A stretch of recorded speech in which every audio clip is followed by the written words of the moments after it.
Hello दोस्तों, स्वागत है आपका हमारे चैनल पर, जहां हम आपको किताबों का ज्ञान सरल और रोचक तरीके से पहुंचाते हैं। आज हम आपके लिए लेकर आए हैं एक ऐसी किताब की कहानी जिसने लाखों लोगों की सोच और जिंदगी को बदल दिया है। हम बात कर रहे हैं रॉबर्ट कियोसाकी की बेस्ट सेलर किताब रिच डैड पुअर डैड की। ये किताब आपको पैसे की समझ, फाइनेंशियल एजुकेशन और अमीर बनने की मानसिकता को गहराई से समझने का मौका देती है। इसमें दो डैड्स की कहानियां हैं, एक अमीर डैड और दूसरे गरीब डैड। दोनों के विचार और फैसले किस तरह से उनकी आर्थिक स्थिति को प्रभावित करते हैं, यही इस किताब का मुख्य संदेश है। इस वीडियो में हम आपको रिच डैड पुअर डैड के 6 सबक, सबसे जरूरी सिद्धांत और प्रेरणादायक कहानियों को हिंदी में सरल शब्दों में समझाने जा रहे हैं। अगर आप अपनी आर्थिक जिंदगी को बेहतर बनाना चाहते हैं तो ये वीडियो आपके लिए एक गाइड की तरह काम करेगा। इसमें आप जानेंगे कि पैसा आपके लिए कैसे काम कर सकता है, संपत्ति और कर्ज में फर्क क्या होता है, क्यों फाइनेंशियल एजुकेशन आपके स्कूल के सिलेबस से ज्यादा जरूरी है और अमीर लोग अपनी सोच से कैसे अमीर बनते हैं। यदि आपको वीडियो पसंद आए तो इसे लाइक और शेयर करें और हमारे चैनल को सब्सक्राइब करना ना भूलें, क्योंकि हमारा लक्ष्य है कि हम आपको वो ज्ञान दें जो आपकी जिंदगी को एक नई दिशा दे सके। चलिए अब बिना देरी के शुरू करते हैं इस अद्भुत सफर को और जानते हैं कि रॉबर्ट कियोसाकी की इस महान किताब ने हमें क्या सिखाया है। तो बात ऐसी है कि रॉबर्ट कियोसाकी, जो कि इस किताब के लेखक हैं, उनके 2 पिता थे। उनके एक पिता जो कि पढ़े लिखे और PhD होल्डर थे, मगर जिंदगी भर गरीबी रहे और गरीबी में ही मरे। इसीलिए ना रॉबर्ट उन्हें पुअर डैड कहते थे। वहीं उनके दूसरे पिता बहुत पढ़े लिखे तो नहीं थे, लेकिन काफी अमीर थे, इसीलिए रॉबर्ट उन्हें रिच डैड बुलाते थे। तो अब यह सोचने की बात है कि किसी भी इंसान के एक ही वक्त में 2 पिता कैसे हो सकते हैं। तो इसका जवाब यही है कि उनके गरीब पिता यानी कि रियल पिता का एक ही सपना था कि रॉबर्ट खूब मेहनत से पढ़ाई करने के बाद किसी बड़ी सी कंपनी में नौकरी करके अपने भविष्य को सुरक्षित कर ले। मगर रॉबर्ट के दूसरे पिता जो कि अमीर थे, वो एक्चुअली में रॉबर्ट के दोस्त माइक के पिता थे और वो चाहते थे कि रॉबर्ट अपनी जिंदगी में कुछ चैलेंजेस को ले, क्योंकि सारे सबक सिर्फ स्कूल में ही नहीं सीखे जाते। कुछ सबक ऐसे होते हैं जिन्हें इंसान अपनी जिंदगी के तजुर्बों से ही सीखता है। तो स्कूली पढ़ाई सिर्फ आपको अच्छे ग्रेड्स तो दिला सकती है, लेकिन जिंदगी की पढ़ाई बहुत कुछ सिखाती है। बेशक पढ़ाई लिखाई की अपनी अहमियत है, मगर सिर्फ इसके भरोसे बैठ करके ही सब कुछ हासिल नहीं किया जा सकता। तो चलिए जानते हैं कि एग्जैक्टली हमें क्या करना है और कैसे करना है। उसके लिए पहला सबक कहता है कि अमीर लोग पैसे के लिए काम नहीं करते। सुनने में थोड़ा अजीब है, लेकिन इस लाइन को समझने के लिए यह कहानी आपकी काफी मदद करेगी। तो होता ऐसा है कि एक आदमी था जिसके पास एक गड्ढा था। जब भी उसे अपने गड्ढे से कुछ मेहनत करवानी होती थी तो वो एक गाजर को उसके सामने लटका देता था। उस गाजर को देखते ही गधा उसे खाने के लालच में काम करता चला जाता था। उसे बड़ी उम्मीद थी कि एक दिन वो उस गाजर तक पहुंच ही जाएगा। अभी उस आदमी के लिए तो एक अच्छी खासी तरकीब बन गई काम करवाने की, मगर बेचारे गधे को कभी भी वो गाजर नहीं मिल पाई। अब पूछिए क्यों? क्योंकि वो गाजर बस एक छलावा है। बहुत से लोग ठीक उस गधे की तरह ही होते हैं। वो मेहनत पर मेहनत के लिए चले जाते हैं, इस उम्मीद में कि एक दिन वो अमीर बन जाएंगे, मगर पैसा उनके लिए महज एक सपना बन के रह जाता है। इस सपने के पीछे भागने से आप उस तक कभी नहीं पहुंच सकते। तो पैसे के लिए काम करने की बजाय पैसे को अपने लिए काम करने दीजिए। जब आप अमीर बनना चाहते हैं तो सिर्फ पैसे कमाने के लिए काम ना करें, क्योंकि जिस तरीके से हम अमीर बनने की राह में कदम बढ़ाते हैं, हमारा डर और लालच हम पर हावी होने लगता है कि कहीं हम गरीब के गरीब ही ना रह जाएं। बस इसी डर से हम और ज्यादा मेहनत करने में जुट जाते हैं। फिर हमारा लालच हम पर हावी होने लगता है। हम उन सारी खूबसूरत चीजों की कल्पना करने लगते हैं जो पैसे से हासिल की जा सकती हैं। अब यही डर और लालच हमें ऐसे चक्कर में उलझा देता है जो कि कभी भी खत्म नहीं होता। तो हम अब और मेहनत करते हैं कि और ज्यादा कमा सके, और फिर हमारा खर्च भी उसी हिसाब से बढ़ने लगता है। तो इसी को अमीर डैड राइट रेस कहते हैं। अब इसका नतीजा ये हुआ कि हम पैसे कमाने के लिए हद से ज्यादा मेहनत करते हैं, खर्च करते हैं, और ये एक ट्रैप है, यानी कि ये एक जाल है। और आपको लालच और डर का ये ट्रैप अवॉइड करना है, क्योंकि हम में से ज्यादातर लोग जो अमीर होना चाहते हैं वो इसी ट्रैप का शिकार हो जाते हैं। तो पैसे के पीछे मत भागिए, बल्कि पैसे को अपने पीछे भागने के लिए मजबूर कर दीजिए। आपकी नौकरी लगी है तो आप काम पर यह सोच करके मत जाइए कि हर महीने आपको एक पे चेक लेना है, क्योंकि वो पे चेक आपके सारे बिल्स मुश्किल से ही भर पाता है। वैसे ये हर महीने की कहानी बन जाती है, फिर तंग आकर के आप कोई दूसरी नौकरी ढूंढ करके और ज्यादा मेहनत करने लगते हैं, लेकिन तब भी आप पैसे के लिए ही काम कर रहे होते हैं और यही वजह है कि आप कभी भी अमीर नहीं बन पाते। सच का सामना कीजिए, आपकी जवाबदेही खुद के लिए है, ना कि दूसरों के लिए। तो आपके जो भी सवाल है वो आप खुद से पूछिए, क्योंकि उनका जवाब सिर्फ आपके ही पास है। क्या आप सिर्फ इसलिए काम कर रहे हैं कि आपकी जिंदगी में सिक्योरिटी रहे, एक ऐसी नौकरी जहां से आपको निकाले जाने का कोई डर ना हो, या फिर आप सिर्फ 2 पैसे कमाने के लिए काम करते हैं और आपको लगता है कि एक दिन आप इस तरीके से अमीर हो जाएंगे? क्या बस यही आपको सेटिस्फाई करने के लिए काफी है? अगर आपका जवाब हाँ है, तो मुझे आपकी सोच पर बड़ा अफसोस है, क्योंकि आपने जो अमीर बनने का सपना देखा है ना, वो कभी पूरा नहीं होने वाला। आप हमेशा गरीबी में ही जिएंगे। लेकिन अगर आपका जवाब ना है, तो आपका पहला कदम यह होगा कि सबसे पहले आप अपने मन से डर को हटा दीजिए, क्योंकि ज्यादा पैसा ना कमा पाने का डर और लालची आपको बगैर सोचे समझे काम करने के लिए मजबूर करता है, और हमारा यही कदम हमें नाकामयाबी की तरफ धकेलता है। बेशक हम सबके अंदर डर और चाहत की भावना होती है और ये नेचुरल है, लेकिन उन्हें खुद पर इतना हावी ना होने दीजिए कि हम उनके बस में होकर के उलटे सीधे फैसले लेने लग जाएं। बेहतर होगा कि हम जो भी करें पहले उसके बारे में खूब सोच लें, हमेशा दिल से नहीं बल्कि दिमाग से काम लें। हर सुबह अपने आप से पूछिए कि क्या आप उतना कर पा रहे हैं जितना कि आपको करना चाहिए? क्या आप अपनी पोटेंशियल का पूरा इस्तेमाल कर पा रहे हैं? आम लोगों की तरह सोचना छोड़ दीजिए, जो काम सिर्फ और सिर्फ पैसे के लिए करते हैं। ये सोचना छोड़ दीजिए कि मेरा बॉस कम पैसे देता है, मुझे ज्यादा मिलना चाहिए, मैं ना इससे ज्यादा कमा सकता हूं। एक बात याद रखिए, आपकी परेशानियों के लिए सिर्फ आप जिम्मेदार हैं, कोई और नहीं। बॉस अगर आपकी सैलरी को नहीं बढ़ा रहा है तो उसे इल्जाम मत दीजिए। जब आप खुद की प्रॉब्लम्स की जिम्मेदारी लेते हैं तो सिर्फ आप ही उसका हल निकाल सकते हैं। और यही वो पहला सबक और पहला प्रिंसिपल है जो कि आमिर डैड ने रॉबर्ट को सिखाया। इस सबक का एक पार्ट ये भी था कि अमीर डैड ने उन्हें एक कन्वीनियंस स्टोर में काम करने पर लगा दिया।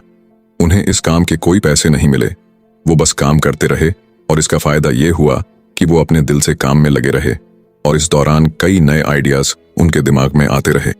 पैसे को अपने पीछे कैसे भगाया जाए, इस बारे में उन्हें कई विचार मिले। उन्होंने देखा कि उस स्टोर की क्लर्क कॉमिक्स बुक के फ्रंट पेज को 2 हिस्सों में फाड़ देती थी। आधा हिस्सा वो रख लेती और आधा हिस्सा फेंक देती थी, तो देर शाम में स्टोर में एक डिस्ट्रीब्यूटर आया करता था। वो कॉमिक्स बुक्स के ऊपरी आधे हिस्से को क्रेडिट के लिए लेता, पर बदले में नई कॉमिक्स बुक्स दे जाया करता। तो एक दिन उन्होंने उस डिस्ट्रीब्यूटर से पूछा कि क्या वो पुरानी कॉमिक्स बुक्स ले सकते हैं। वो इस शर्त पर मान गया कि वो उन कॉमिक्स को बेचेंगे नहीं। ये उनके दिमाग में बिजनेस का एक नया आइडिया था। उन्होंने वो पुरानी कॉमिक्स बुक्स अपने दोस्तों और बाकी बच्चों को पढ़ने के लिए किराए पर देनी शुरू कर दी। बदले में वो हर किताब का 10 सेंट किराया वसूल करते थे। हर किताब सिर्फ 2 घंटे के हिसाब से पढ़ने के लिए दी जाती थी, तो असल मायनों में वो उन्हें बेच नहीं रहे थे। उन्हें उस गैराज पर काम भी नहीं करना पड़ा जहां से वो कॉमिक्स किराए पर देते थे। उन्होंने माइक की बहन को काम पर रखा, जिसके लिए उसे हर हफ्ते $2 दिया जाता, तो एक ही हफ्ते में उन्होंने $9.5 कमाए। और इस तरह उन्होंने सीखा कि पैसे को खुद के लिए काम करने दो, ना कि आप पैसे के लिए काम करो। तो इसी के साथ अब आगे है दूसरा सबक, जो कहता है कि फाइनेंशियल लिटरेसी क्यों सिखाई जाए। कहने का मतलब यह है कि 1923 यानी कि 1923 में एज वाटर बीच होटल शिकागो में एक मीटिंग हुई।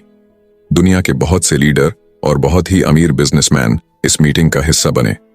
इनमें से थे एक बहुत ही बड़ी स्टील कंपनी के मालिक चार्ल्स शवाब और सैमुअल इंसुल, जो कि उस वक्त की लार्जेस्ट यूटिलिटी प्रेसिडेंट थे, और बाकी कई और भी बड़े बिजनेसमैन। तो इस मीटिंग के 25 साल बाद इनमें से कई लोग गरीबी से मरे, कुछ ने खुदकुशी कर ली, और भी कईयों ने तो अपना दिमागी संतुलन तक खो दिया था। तो असल बात यह है कि लोग पैसे कमाने में इतने मशगूल हो जाते हैं कि वो ये खास बात सीखना भूल जाते हैं कि पैसे को रखा कैसा जाए। आप चाहे जितना मर्जी पैसा कमा लें, उसे बनाए रखना असली बात है।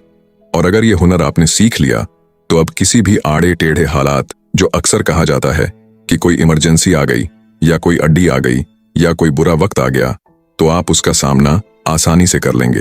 क्या हो सकता है कि अगर आप ठीक तरीके से प्लानिंग करें तो बुरा वक्त आए ही ना। वैसे लॉटरी में मिलियन जीतने वाले लोग कुछ सालों तक तो मजे से जीते हैं, मगर फिर वापस उसी पुराने हालात में पहुंच जाते हैं। तो अधिकतर लोगों के सवाल होते हैं कि अमीर कैसे बने या अमीर बनने के लिए क्या करें। इन सवालों के जवाब से अधिकतर लोगों को निराशा ही होती है, मगर इसका सही जवाब होगा कि पहले आप फाइनेंशियल लिटरेट बनना सीखें। देखिए, अगर आपको एम्पायर स्टेट बिल्डिंग खड़ी करनी है तो सबसे पहले आपको एक गहरा खड्डा खोदना पड़ेगा, फिर उसके लिए एक मजबूत नींव रखनी पड़ेगी। लेकिन अगर आपको एक छोटा सा घर बनाना हो तो एक 6 इंच कंक्रीट स्लैब डाल करके भी आपका काम चल जाएगा। मगर अफसोस तो इसी बात का है कि हम में से ज्यादातर लोग 6 इंच स्लैब पर एक एम्पायर स्टेट बिल्डिंग खड़ी करना चाहते हैं, और वो ऐसा करते भी हैं तो जाहिर सी बात है कि बिल्डिंग टूटेगी ही टूटेगी। गरीब डैड रॉबर्ट से बस यही चाहते थे कि वो खूब पढ़ाई करे, लेकिन अमीर डैड उसे फाइनेंशियली लिटरेट बनाना चाहते थे। ज्यादातर स्कूल सिस्टम बस घर बनाना सिखाते हैं, मजबूत फाउंडेशन नहीं। स्कूली शिक्षा और पढ़ाई की अपनी अहमियत है, मगर असल जिंदगी में यही सब कुछ नहीं है। और इसी के साथ आगे है तीसरा सबक, जो कि कहता है कि लायबिलिटीज और एसेट्स के बीच में फर्क समझे और हमेशा एसेट्स खरीदे। वैसे सुनने में ये बड़ी आसान सी बात लगती है ना, लेकिन यही एक नियम है जो आपको अमीर बनाने में मदद करेगा। अक्सर गरीब और मिडिल क्लास लोग लायबिलिटीज को यानी कि जिम्मेदारियों को एसेट्स समझ लेते हैं, यानी कि अपनी संपत्ति समझ लेते हैं। मगर अमीर जानता है कि असल में एसेट्स होते क्या हैं, और वो वही खरीदता है अमीर डैड। किस यानी कि KISS किस प्रिंसिपल में यकीन रखते हैं, जिसका मतलब है कीप इट सिंपल स्टूपिड। उन्होंने लेखक और उसके दोस्त माइक को यही सिंपल बात सिखाई, जिसकी बदौलत वो इतनी मजबूत फाउंडेशन रखने में कामयाब रहे। इसी की यही सिंपल बात है कि लायबिलिटीज यानी कि अपनी जिम्मेदारियों और एसेट्स यानी कि संपत्ति के बीच में फर्क को समझे और एसेट्स खरीदे। लेकिन अगर ये इतना ही सिंपल है तो हर आदमी अमीर होता है ना। मगर यहाँ पर मामला उल्टा है। ये एक्चुअली में इतना सिंपल है कि हर कोई इस बारे में सोचता तक नहीं है। लोगों को लगता है कि उन्हें लायबिलिटीज और एसेट्स के बीच में फर्क पता है, मगर उन्हें सिर्फ लिटरेसी के बारे में मालूम है, फाइनेंशियल लिटरेसी के बारे में नहीं। मतलब ये कि इनकम स्टेटमेंट को प्रॉफिट और लॉस का स्टेटमेंट मानकर चलना चाहिए। इसका सिंपल सा मतलब है कि इनकम यानी कि आपके पास कितना पैसा आया, और एक्सपेंस यानी कि आपके पास से कितना पैसा खर्च हुआ। बैलेंस शीट एसेट्स और लायबिलिटीज के बीच बैलेंस बताती है। बहुत से पढ़े लिखे अकाउंटेंट को भी ये पता नहीं होता है कि आखिर बैलेंस शीट और इनकम स्टेटमेंट कैसे एक दूसरे से जुड़े हैं। और अगर हम इस बात को समझना चाहें तो एसेट्स वो चीजें होती हैं जो आपके लिए पैसे कमाने का काम करती हैं। मान लीजिए आप कोई घर खरीद करके उसे किराए पर देते हैं, तो उसी किराए से आप वो लोन भी चुका सकते हैं जो आपने घर खरीदने के लिए लिया था। अब घर भी आपका हुआ और उससे मिलने वाला किराया भी। इसके उलट लायबिलिटीज आपकी जेब से पैसे खर्च करवाती है, जैसे कि घर खरीद करके उसमें रहने से आपको कोई किराया नहीं मिलने वाला। तो अब आप समझ गए होंगे कि अगर अमीर बनना है तो एसेट्स खरीदिए, और गरीब ही रहना है तो लायबिलिटीज। अमीर लोगों के पास ज्यादा पैसा इसलिए होता है कि वो इस KISS keep it simple stupid principle पर यकीन करते हैं। वहीं दूसरी तरफ गरीब लोग इस प्रिंसिपल को ठीक से समझ ही नहीं पाते। इसीलिए इस बात पर जोर दिया जा रहा है कि सिर्फ लिटरेट नहीं बल्कि फाइनेंशियल लिटरेट बनिए। सिर्फ नंबर से कुछ नहीं होता। फर्क तो तब पड़ता है जब आप अपनी कहानी खुद लिखे। अधिकतर परिवारों में देखा गया है कि जो मेहनती होता है उसके पास पैसा भी ज्यादा होता है, मगर उसका फायदा क्या? जब सारा पैसा लायबिलिटीज में ही खर्च हो जाए तो आइए समझते हैं कि मिडिल क्लास आदमी अपना पैसा किस तरीके से खर्च करता है। और अगर यही उनका तरीका रहता है तो सारी जिंदगी वो मिडिल क्लास ही बनकर रहेंगे, या क्या पता उससे भी नीचे चले जाएं, क्योंकि आप देख सकते हैं कि उनका सारा पैसा लायबिलिटीज यानी कि जिम्मेदारियों में ही खर्च हो रहा है। कभी मोर्टगेज, कभी रेंट, कभी car loan, house loan, credit card का बिल, फीस, बिजली का बिल और भी ना जाने क्या क्या। उनकी सारी कमाई इसी में खर्च हो जाती है। दूसरी ओर गरीब लोग हैं जिनकी कोई लायबिलिटी तो नहीं है, मगर उनके कोई एसेट्स भी तो नहीं होते। वो भी पैसा कमाते हैं, सैलरी पाते हैं, मगर हर रोज के खर्चों में उनका सारा पैसा उड़ जाता है। माना कि एक गरीब आदमी $1000 कमाता है, उसमें से $300 वो अपने छोटे से घर के किराए में खर्च करता है, $200 उसके आने जाने का किराया, $200 टैक्स और $300 खाने और कपड़ों में खर्च हो जाता है। तो अब उसके पास बचा क्या? कुछ भी नहीं। और कभी कभी तो उधार लेकर के भी उसे काम चलाना पड़ता है, जिससे कि वो और भी ज्यादा गरीब हो जाता है। इसके विपरीत अमीर लोग एसेट्स खरीद के रखते हैं, फिर उनके वो एसेट्स उन्हें और पैसा कमा कर देते हैं। उनकी कमाई इस तरह 2 से 4, 4 से 8 होती जाती है। अधिकतर अमीर लोग दिमाग से काम लेते हैं और वो घर लोन पर लेकर उसे किराए पर लगा देते हैं। बिना मेहनत के हर महीने किराया मिलता है, जिससे वो अपना लोन भी चुकता कर लेते हैं। इसे कुछ यूं समझते हैं, आप मानिए कि लोन की इंस्टॉलमेंट $1 है, तो ये अपने घर का $2 किराया वसूल करेंगे, $1 बैंक को देंगे, $1 अपनी जेब में तो हो गया ना। बिना मेहनत के पैसा कमाना तो एक्चुअली में अमीर डैड और गरीब डैड के बीच बस सोच का फासला है। अपना पैसा कैसे खर्च करें सिर्फ यही मुद्दे की बात है और कुछ नहीं। 1966 के दिनों में अगर बच्चों से पूछा जाता था कि वो बड़े होकर क्या बनेंगे, तो सबके पास यही जवाब होता था कि वो अच्छे ग्रेड्स लाएंगे और डॉक्टर बनेंगे, इंजीनियर बनेंगे। तब सबको यही लगता था कि अच्छे ग्रेड्स लेकर के वो बहुत पैसा कमा सकेंगे। हालांकि उनमें से बहुत बच्चे आज बड़े होकर के डॉक्टर बन चुके हैं। बावजूद इसके उनमें से काफी लोग आज भी फाइनेंशियली स्ट्रगल करते नजर आएंगे, क्योंकि उन्हें हमेशा यही लगा कि ज्यादा पैसा कमाने से उनकी सारी परेशानियां दूर हो जाएंगी। मगर आज के दौर में ऐसा नहीं है।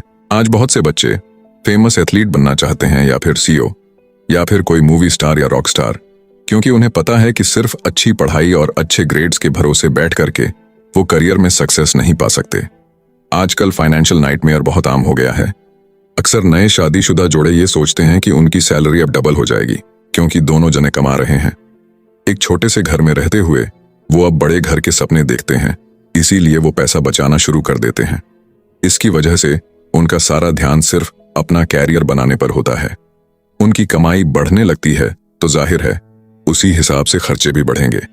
तो मुद्दा मामला ऐसा है कि अब जब आप फाइनेंशियल लिटरेट हुए बिना पैसा बनाते हैं या बिना सोचे समझे उसे खर्च करते हैं, तो होता यह है कि आप पहले से भी ज्यादा खर्चा करने लगते हैं।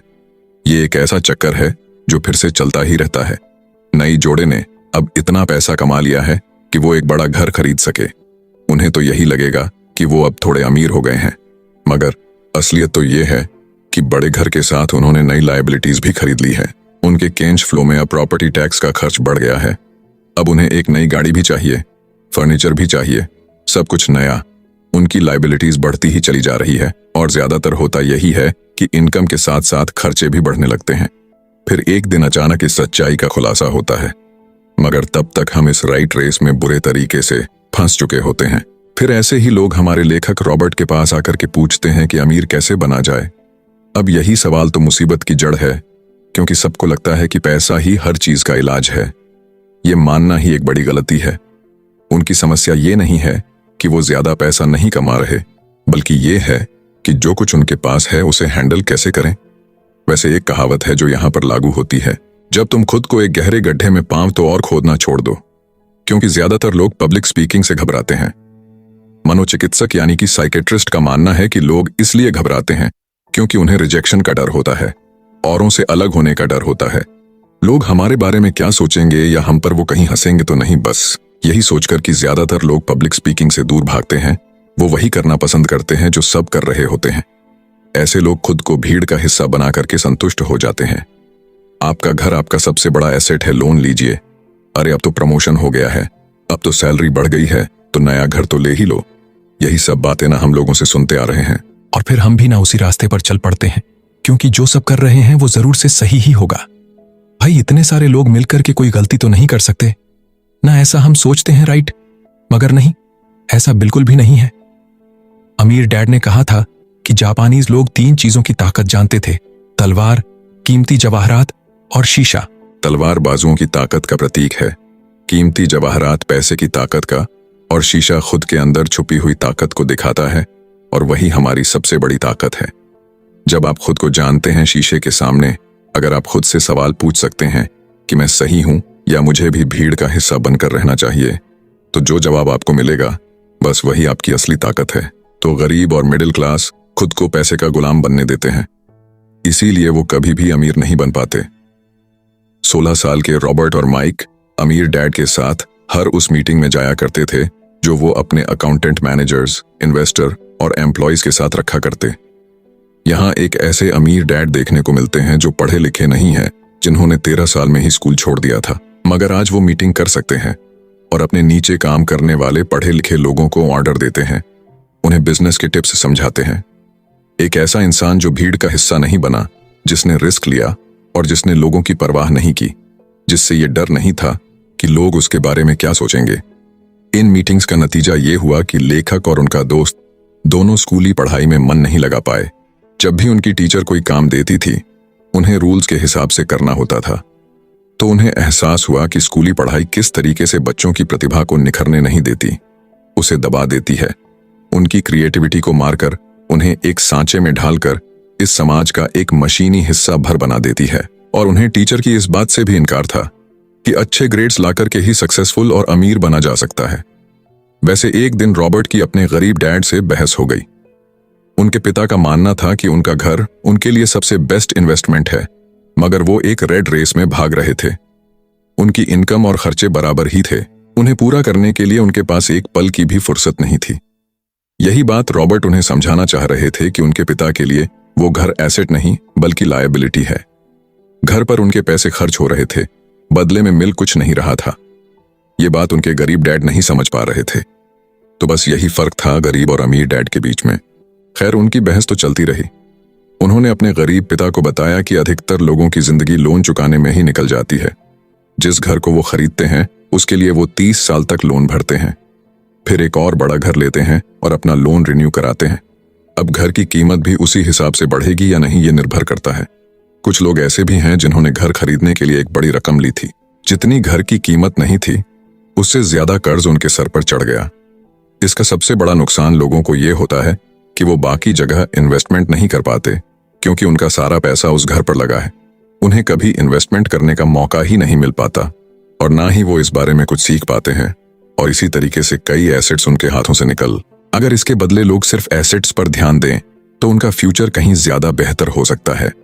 अब उदाहरण के लिए रॉबर्ट की पत्नी के पेरेंट्स एक बड़े से घर में शिफ्ट हो गए।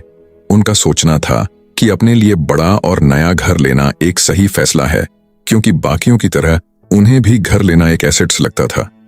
अगर वो ये जान करके हैरान रह गए कि उस घर का प्रॉपर्टी टैक्स $1000 था, ये उनके लिए बहुत ही बड़ी कीमत थी। और क्योंकि वो रिटायर हो चुके थे तो इतना पैसा टैक्स के रूप में भरना उनके रिटायरमेंट बजट के बाहर था। बेशक हम ये नहीं कह रहे कि आप एक नया घर ना लें, बल्कि हम समझाना चाहते हैं कि जितने पैसे से आप एक बड़ा घर लेंगे, उतने पैसे आप किसी एसेट में इन्वेस्ट करें तो बेहतर होगा। आपका एसेट आपके लिए कमाई करेगा और कुछ ही समय के बाद आपके पास इतना पैसा होगा कि आप आसानी से मनपसंद घर ले पाएंगे, और वो भी बिना किसी लोन के। तो अब सवाल ये है कि अमीर और ज्यादा अमीर क्यों होते रहते हैं, वही मिडिल क्लास आगे क्यों नहीं बढ़ पाते? इसके पीछे भी ना एक वजह है, और कारण एकदम सिंपल है। अमीर एसेट खरीदते हैं जो कि उनका पैसा दुगना करता रहता है। उस पैसे से उनके सारे खर्चे मजे में निपट जाते हैं। और मिडिल क्लास क्या करते हैं? वो तो बस महीने की एक तारीख का इंतजार करते हैं। जब उनकी सैलरी आई तो सारी की सारी सैलरी तो खर्चों को पूरा करने में खत्म हो जाती है, तो इन्वेस्टमेंट कहां से होगा? और फिर जब सैलरी बढ़ती है तो उस पर टैक्स भी बढ़ जाता है, और उसी हिसाब से बाकी खर्चे भी, और फिर अंत में वही राइट रेस चलती रहती है। कहने का मतलब ये है कि एक कर्ज में डूबा समाज जहां पर हम रहते हैं, मतलब ये कि अपने घर को एसेट समझना ही वो रीजन है जो कि हमें कर्ज के बोझ तले दबाती है। आज यही अधिकतर लोगों की सोच है। अगर सैलरी बढ़ी है तो लोग सोचते हैं कि अब वो बड़ा सा घर ले सकते हैं, क्योंकि उन्हें ये अपने पैसे का सही इस्तेमाल लगता है। इसके बदले अगर वो पैसा सही जगह लगाया जाए तो उनकी जिंदगी हमेशा के लिए बदल सकती है। लेकिन ऐसा हो नहीं पाता, क्योंकि उनका सारा वक्त हाड़ तोड़ मेहनत करने में चला जाता है। अपनी नौकरी को सेफ जोन समझ करके वे उससे अलग कुछ सोच ही नहीं पाते, और साथ ही उन पर कर्ज का इतना बोझ होता है कि वो नौकरी छोड़ने का रिस्क ले ही नहीं सकते। अब जरा खुद से सवाल कीजिए कि आज आप नौकरी छोड़कर बैठ जाते हैं तो कितने दिन आपका गुजारा चलेगा? क्योंकि अगर आप फाइनेंशियली लिटरेट नहीं है, अगर आपने सारी उम्र सिर्फ सैलरी के भरोसे ही काटी है और एसेट्स के बदले आपने लायबिलिटीज पाल ली है, तो यकीनन आपकी जिंदगी बहुत ही कड़ी चुनौती है। सिर्फ नेटवर्थ के भरोसे आपका काम नहीं चल सकता। नेटवर्थ बताता है कि आपके पास वाकई में कितना पैसा है, चाहे वो गैराज में पड़ी पुरानी कार के रूप में ही क्यों ना हो। अब भले ही वो कार कुछ काम की ना हो, जबकि वेल्थ का मतलब है कि आपके पास जो पैसा है उससे आप कितना और पैसा कमा रहे हैं। जैसे कि मान लीजिए कि आपके पास कोई एसेट है जिससे हर महीने मुझे $3000 की कमाई हो जाती है, और हर महीने आपके $6000 खर्च होते हैं, तो मैं सिर्फ आधे महीने ही अपना गुजारा कर पाऊंगी। तो सोल्यूशन ये होगा कि अपने एसेट से मिलने वाले पैसे को आप बढ़ा दें। जब वो $6000 आपको मिलने लगेगा तो आप रातों रात अमीर नहीं हो जाएंगे, मगर इस तरह आप वेल्थी होने लगेंगे। अब अगर आप अचानक नौकरी छोड़ते भी हैं तो आपके एसेट्स आपका सारा खर्च कवर कर लेंगे। अब वेल्थी तभी बन पाएंगे जब आपके खर्च आपके एसेट्स की ग्रोथ से कम रहे, और इसी के साथ आगे है चौथा सबक, जो कहता है कि अपने काम से काम रखें। दुनिया की सबसे बड़ी फूड चेन मैकडोनाल्ड के फाउंडर रे क्रॉकनी एक MBA क्लास में की स्पीच थी। ये 1947 की बात है। उनकी ये स्पीच बड़ी ही शानदार थी। लोगों को प्रेरित करने वाले स्पीच के बाद जब MBA क्लास के स्टूडेंट्स ने कुछ वक्त उनके साथ बिताने की गुजारिश की तो वो उनके साथ बियर पीने चले गए। बातों बातों में रे ने अचानक एक सवाल किया कि क्या आप लोग जानते हैं कि मैं किस बिजनेस में हूं? अब ये बात तो सबको मालूम थी कि वो हैमबर्गर बेचते थे। इस बात पर वो हंसने लगे और बोले कि उनका असल बिजनेस तो रियल एस्टेट है, क्योंकि मैकडोनाल्ड के लिए हर लोकेशन का चुनाव सोच समझ कर किया जाता है। जहां उसकी फ्रेंचाइज बनाई जाती है, वो जमीन भी साथ ही बेची जाती है। तो इसका सीधा सा मतलब है कि मैकडोनाल्ड की फ्रेंचाइज खरीदने वाले को वो जमीन भी खरीदनी पड़ती थी। तो इस तरीके से ये एक रियल एस्टेट बिजनेस भी हुआ। यही सबक अमीर डेंड ने रॉबर्ट को सिखाया कि अक्सर लोग खुद के लिए छोड़ करके बाकी सबके लिए काम करते हैं। वो टैक्स पे करके गवर्नमेंट के लिए काम करते हैं, वो उस कंपनी के लिए काम करते हैं जहां वो नौकरी करते हैं, बैंक का मॉर्टगेज देकर उसके लिए काम करते हैं। और ये सब इसलिए क्योंकि हमारा एजुकेशन सिस्टम ही ऐसा है। स्कूल हमें एम्प्लॉय बनना सिखाता है ना कि एम्प्लॉयर। जो आप पढ़ते हैं वही आप बनते हैं। अगर आपने साइंस पढ़ी है तो डॉक्टर, मैथमेटिक्स पढ़ी है तो इंजीनियर, मतलब जो भी आपने पढ़ा है वो आप बने। अब मुसीबत तो ये है कि इससे छात्रों का कोई भला नहीं हो पाता, क्योंकि वो नौकरी और बिजनेस के बीच के फर्क में उलझ कर रह जाते हैं। जब कोई पूछता है कि आपका क्या बिजनेस है, तो आपको ये नहीं बोलना चाहिए कि मैं तो एक डॉक्टर हूं या एक बैंकर हूं, क्योंकि वो आपका प्रोफेशन है, बिजनेस नहीं। कहने का मतलब ये है कि आप जो भी करते हैं उसे अपना बिजनेस बनाइए, नौकरी नहीं। अपनी सारी उम्र दूसरों के लिए काम करके उन्हें अमीर करने में बर्बाद ना करें, बल्कि खुद की जिंदगी को खुशहाल बनाने के लिए काम करें। बहुत से लोगों को इस बात का एहसास बड़ी देर से होता है कि उनका हाउस लोन उनकी जान ले रहा है, और फिर उन्हें लगता है कि जिसे वो एसेट मानने की गलती कर रहे थे, एक्चुअली कभी वो एसेट था ही नहीं। जैसे उन्होंने कार ली तो उससे जुड़े तमाम खर्चे उनकी लायबिलिटीज बन गए, तो उनकी मुसीबतें शुरू हो जाती हैं। इसीलिए तो हम एसेट कॉलम पर इतना ज्यादा जोर दे रहे हैं ना कि आपकी इनकम कॉलम पर। और यही फाइनेंशियली सिक्योर होने का सही तरीका है। आप कितने अमीर हैं ये जानने का सही तरीका नेटवर्थ इसलिए नहीं है, क्योंकि जब भी आप अपने एसेट बेचते हैं तो उन पर भी टैक्स लगता है। आपको उतना पैसा नहीं मिलता जितना कि आप सोचते हैं। आपके बैलेंस शीट के हिसाब से आपको जितना भी पैसा मिलेगा उस पर भी आपको टैक्स देना पड़ेगा। ये किताब आपको कभी ये सलाह नहीं देगी कि आप अपनी नौकरी छोड़ें। आप अपनी नौकरी करते रहिए और साथ ही एसेट्स भी खरीदते रहिए। और एसेट्स से मेरा मतलब है सही और असली मायने में एसेट्स। मैं ये नहीं कहूंगी कि आप कोई कार्ड लीजिए, क्योंकि वो मेरी नजर में एसेट्स यानी कि संपत्ति नहीं है।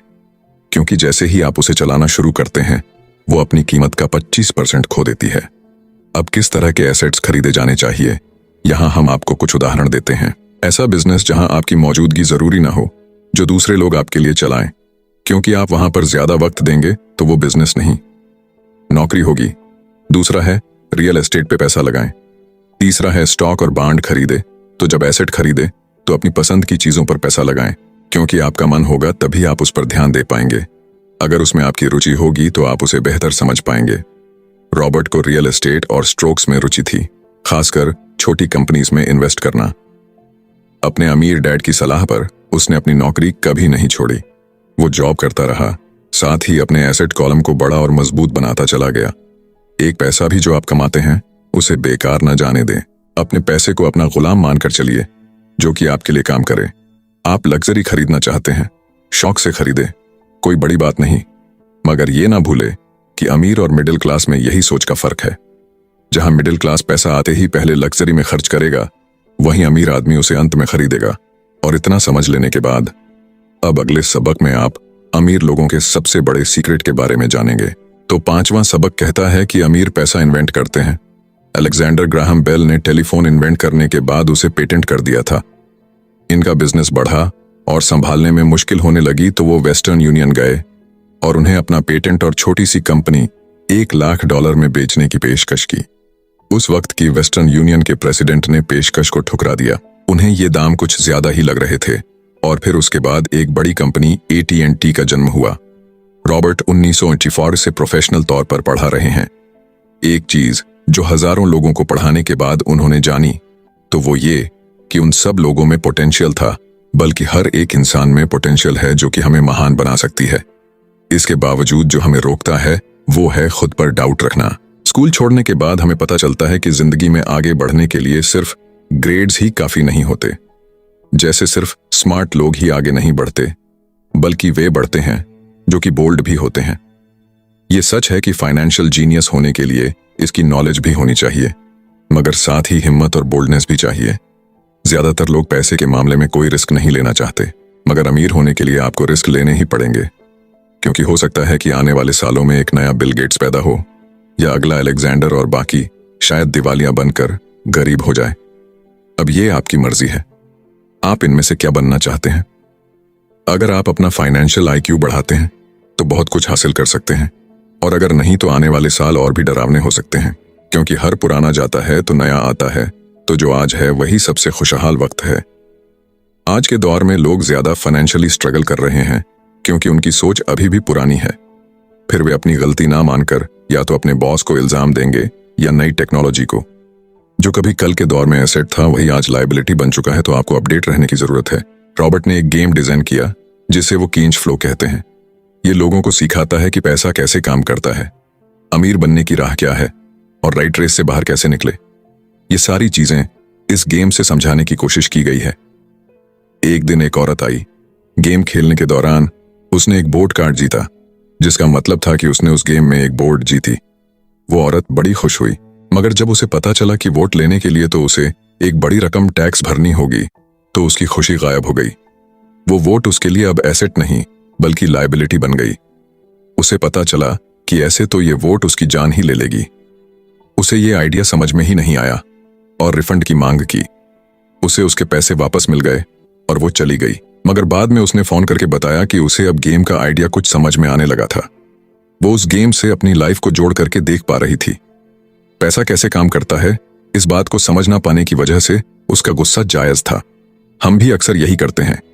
जो बात हमारी समझ से परे होती है उस पर गुस्सा आता है और हम जिंदगी की हर परेशानी के लिए उसे ब्लामे करना शुरू कर देते हैं।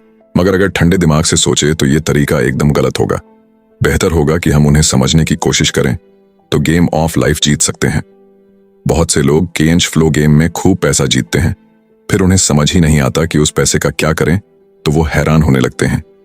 इसकी वजह है उनकी पुरानी सोच जो आगे नहीं बढ़ने देती, और फिर वो बाद में सारा पैसा ही हार बैठते हैं।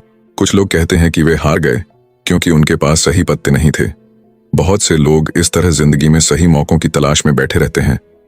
कुछ लोग तो सही मौका मिलता भी है तो उसका फायदा नहीं उठा पाते क्योंकि वो कहेंगे कि उनके पास पैसा ही नहीं था। अब कुछ ऐसे भी होते हैं जिन्हें पैसा और मौका दोनों मिले, फिर भी वो कुछ हासिल नहीं कर पाए क्योंकि एक्चुअली में वो समझ ही नहीं पाए कि ये एक अपॉर्चुनिटी है। फाइनेंशियल इंटेलिजेंस का मतलब है कि आप पैसे को लेकर कितने क्रिएटिव हो सकते हैं। अगर आपको मौका मिलता है तो बगैर पैसे के आप क्या करेंगे, और अगर पैसा है मगर मौका नहीं तो उस सूरत में आप क्या करेंगे। ये सब आपकी फाइनेंशियल इंटेलिजेंस पर निर्भर करता है। ज्यादातर लोग इस बात का एक ही सोल्यूशन जानते हैं कि खूब मेहनत करके खूब पैसा कमाया जाए, लेकिन आपको सीखना है कि अपने लिए मौका कैसे पैदा किया जाए, ना कि उसके इंतजार में बैठे रहे। सबसे खास बात अमीरों की जो है वो ये है कि उन्हें पता है कि पैसा असली चीज नहीं है। असली चीज है इसका सही मतलब जानना, ये जान लेना कि जो हमें चाहिए वो हम इससे बना सकते हैं। हमारा दिमाग हमारे लिए सबसे बड़ा एसेट होता है। यही हमें सुपर रिच बना सकता है या सुपर पुअर, निर्भर करता है कि हम कैसे इसका इस्तेमाल करें। जो लोग सफल हैं उनके साथ कदम मिलाकर चलना है तो आपको ये सीखना पड़ेगा कि पैसा बढ़ाने की चाहत को खुद के अंदर कैसे पैदा करें। आपको अपने सबसे बड़े एसेट यानी कि आपके दिमाग को इन्वेस्ट करने की जरूरत है। आपको फाइनेंशियली इंटेलिजेंट होना पड़ेगा। तो आइए इसे हम समझते हैं एक उदाहरण से। 1990 के दशक में एरिज़ोना और फिनिक्स के आर्थिक हालात बुरे चल रहे थे। वहां के लोगों को हर महीने $100 बचाने की सलाह दी जा रही थी। बुरे वक्त के लिए पैसा बचाने का विचार कुछ हद तक सही भी है, मगर उस पैसे का क्या फायदा जो आप जमा करते जाते हैं। इससे तो अच्छा है कि उनका कुछ हिस्सा इन्वेस्ट किया जाए जो कि आगे चलकर आपको फायदा दे। खैर, बात करते हैं एरिज़ोना और फिनिक्स के लोगों की जो आर्थिक तंगी झेल रहे थे। ऐसे में इन्वेस्टर को ये एक बढ़िया मौका लगा। लोग जो अपनी प्रॉपर्टी अपने पौने दामों में बेच रहे थे उसे कई इन्वेस्टर्स ने हाथों हाथ खरीद लिया। रॉबर्ट ने भी $75,000 की कीमत वाला एक घर सिर्फ $20,000 में खरीद लिया। इसके बाद उन्होंने अर्टोनी के ऑफिस में एक ऐड दिया, $75,000 वाला घर सिर्फ $60,000 में। बस इसे लेने के लिए ग्राहक टूट पड़े। रॉबर्ट का फोन बजना बंद ही नहीं हो रहा था कि ये पैसा उनको उस एसेट से मिलने जा रहा था जो उन्होंने प्राइमरी नोट के रूप में ग्राहक से लिया था, और उन्हें ये पैसा कमाने में केवल 5 घंटे लगे। उन्होंने जो $40,000 इन्वेंट करे वो उनके एसेट कॉलम से क्रिएट हुए थे, और बगैर टैक्स के उन्होंने अचानक ही मिले एक मौके का फायदा उठाकर ये पैसा क्रिएट अपने इनकम कॉलम में ऐड कर लिए। कुछ सालों के बाद ही उनके इस बिजनेस ने इतना पैसा क्रिएट किया कि उनकी कंपनी की कार, गैस, इंश्योरेंस, क्लाइंट के साथ डिनर ट्रिप और बाकी चीजें सब कवर हो गईं। जब तक गवर्नमेंट उन खर्चों पर टैक्स लगाती, इनमें से ज्यादातर चीजें प्री टैक्स एक्सपेंसेस में खर्च हो चुकी थीं। कुछ सालों के बाद ही जो घर $60,000 में बिका था, अब वो $1,10,000 का था। अभी भी उनके पास कुछ मौके थे, मगर वो इतने कम थे कि उनके लिए रॉबर्ट को एक वैल्यूएबल एसेट लगाना पड़ता, और अपना वक्त भी तो वो आगे बढ़ गए। उन्हें अब नए मौकों की तलाश करनी थी। अब आप एक सवाल खुद से कीजिए, मेहनत करना भी बहुत मेहनत का काम है। 50% टैक्स भरिए और बाकी बचाइए। अब वो सेविंग्स आपको 5% इंटरेस्ट देगी, और फिर उस पर भी आप और टैक्स भरे। इससे तो अच्छा होगा कि आप अपना पैसा और टाइम अपने सबसे पावरफुल एसेट यानी कि अपने दिमाग पर इन्वेस्ट करें और फाइनेंशियली इंटेलिजेंट बने। ये दुनिया कभी भी एक सी नहीं रहती, जो आज या कल नहीं होगा। कभी मंदी तो कभी तेजी का दौर चलता रहेगा। वक्त के साथ टेक्नोलॉजी और भी बेहतर होती जाएगी। आज मार्केट ऊपर है तो कल नीचे होगा। खासकर स्टॉक मार्केट तो हर रोज बदलता है। मगर इससे आपको क्या फर्क पड़ेगा? अगर आप फाइनेंशियली इंटेलिजेंट है तो क्योंकि आप तो हर हालात के लिए तैयार रहेंगे। आपको जिंदगी में बेशुमार मौके मिलेंगे जहां पर आप अपनी फाइनेंशियल इंटेलिजेंट का फायदा उठा सकते हैं। जरूरत है तो बस उन मौकों को लपकने की। अमूमन हम दो तरह के इन्वेस्टर देख सकते हैं। पहले वो जो पैकेज इन्वेस्टमेंट खरीदते हैं, और ये काफी आसान और बगैर झंझट का काम है। दूसरे इन्वेस्टर अपने लिए खुद ही इन्वेस्टमेंट क्रिएट करते हैं। इनको आप प्रोफेशनल भी कह सकते हैं। जितना ये इन्वेस्ट करते हैं उससे कई गुना ज्यादा पैसा बना लेते हैं। अब अगर आप इस तरह के इन्वेस्टर बनना चाहते हैं तो आपको खास तौर पर इन 3 स्किल्स को समझने की जरूरत है। पहली, ऐसी अपॉर्चुनिटी ढूंढिए जो कि बाकी ना ढूंढ सके। याद रहे कि आपका दिमाग वो देख सकता है जो बाकियों की आंखें भी नहीं देख पाए। दूसरा है, पैसा बढ़ाइए। जब पैसे की जरूरत पड़े तो मिडिल क्लास केवल बैंक जाता है, मगर दूसरे टाइप के इन्वेस्टर पैसा बढ़ाकर के कैपिटल रेज करते हैं। उन्हें हमेशा बैंक की जरूरत नहीं पड़ती। और आगे ये तीसरा, स्मार्ट लोगों को ऑर्गेनाइज कीजिए। इंटेलिजेंट लोग वो होते हैं जो अपने से ज्यादा स्मार्ट लोगों के साथ मिल करके काम करते हैं। इसीलिए इन्वेस्ट करने से पहले अपने इन्वेस्टमेंट एडवाइजर को चुनें। मुझे मालूम है कि यह सब आपके लिए कुछ ज्यादा है, मगर इसके रिवॉर्ड्स तो बड़े ही शानदार हैं। जिंदगी में रिस्क बहुत है, लेकिन उन्हें हैंडल करना सीख करके ही आप अमीर बन पाएंगे। और इसी के साथ आगे है 6वां सबक, सीखने के लिए काम करें, पैसे के लिए नहीं। तो बात ऐसी है कि एक बार एक जर्नलिस्ट ने रॉबर्ट का इंटरव्यू लिया था। रॉबर्ट उसके आर्टिकल पहले भी पढ़ चुके थे और उस जर्नलिस्ट के लिखने के स्टाइल से बहुत ही प्रभावित थे। इंटरव्यू जब पूरा हुआ तो उस जर्नलिस्ट ने रॉबर्ट को बताया कि वो एक मशहूर लेखिका बनकर उनकी ही तरह एक दिन फेमस होना चाहती है। तो रॉबर्ट ने उनसे पूछा, तो ऐसा क्या है जो उन्हें मशहूर होने से रोक रहा है? इस सवाल के जवाब में उस जर्नलिस्ट ने कहा, उनकी जॉब आगे नहीं बढ़ पा रही है। इस पर रॉबर्ट ने सुझाव दिया कि उस जर्नलिस्ट को कोई सेल्स क्लास ज्वाइन कर लेनी चाहिए। जर्नलिस्ट ने बताया कि उनकी एक दोस्त उन्हें पहले ही ये ऑफर दे चुकी है, मगर उन्हें ये छोटा काम लगता है। वो ये भूल गई थी कि रॉबर्ट खुद कभी सेल्स स्कूल जा चुके थे। तो इस बात का पॉइंट ये है कि अगर आपके पास कोई टैलेंट है जिसके दम पर आप कुछ पैसा कमाना चाहते हैं, तो आपका टैलेंट काफी नहीं होगा, क्योंकि उस टैलेंट को कैसे भुनाया जाए जब तक आप ये बात नहीं जानते, आपका टैलेंट यूं ही बेकार है। जब तक आप उसे लोगों के सामने पेश करने का हुनर नहीं सीख जाते, आप कुछ नहीं कमा सकते। तो बेचने की कला सीखने में कोई शर्म की बात नहीं है। किसी भी सेल्समैन को इसके लिए शर्मिंदा नहीं होना चाहिए।